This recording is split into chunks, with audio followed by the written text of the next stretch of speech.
Hello student. पिछले video में हमने पढ़ा था आवेश और आवेशन की विधियों के बारे में। आज पढ़ेंगे आवेश के प्रकार के बारे में। आवेश के प्रकार को समझने के लिए हम इस प्रैक्टिकल को देखते हैं, इस क्रियाकलाप को देखते हैं। हमने क्या किया कि एक कांच की छड़ ली और कांच की छड़ को रेशम के कपड़े से रगड़ा, और फिर एक दूसरी कांच की छड़ ली, उस दूसरी कांच की छड़ को भी हमने रेशम के कपड़े से रगड़ा। उसके रगड़ने के बाद इन दोनों कांच की छड़ों को जब हम पास पास लाते हैं तो हम देखते हैं कि ये छड़ें एक दूसरे को दूर भगा देती हैं, प्रतिकर्षित कर देती हैं आपस में।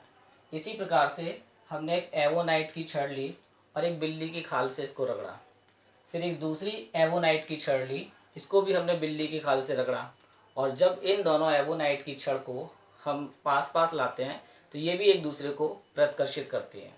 लेकिन जब हम इस कांच की छड़ जो रेशम के टुकड़े से रगड़ी जा चुकी है और ये एवोनाइट की छड़ जो बिल्ली की खाल से रगड़ी हुई है, जब हम इन दोनों छड़ों को पास पास लाते हैं तो ये एक दूसरे को आकर्षित करती हैं। इसका मतलब कि इन छड़ों पर अलग अलग प्रकार का आवेश है, अलग अलग प्रकार का गुण है। तो इसी प्रकार पता लगा कि जो आवेश होता है वो दो प्रकार के होते हैं। तो आवेश एक पॉजिटिव आवेश होता है, एक ऋणात्मक आवेश होता है, नेगेटिव चार्ज होता है, ऋण आवेश होता है।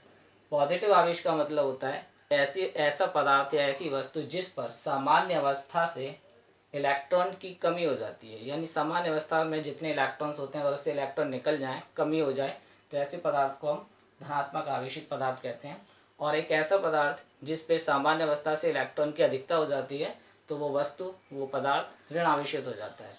यहाँ पर जब हमने कांच को रेशम के कपड़े से रगड़ा तो कांच की छड़ से कुछ इलेक्ट्रॉन निकलकर रेशम के टुकड़े पर चले जाते हैं, जिससे ये कांच धन आवेशित हो जाती है, पॉजिटिव चार्ज से आवेशित हो जाती है।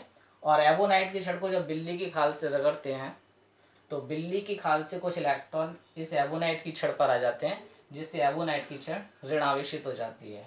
तो जब इन दोनों धनावेशित और ऋणावेशित छड़ों को पास लाया जाता है तो वे एक दूसरे को आकर्षित करती हैं।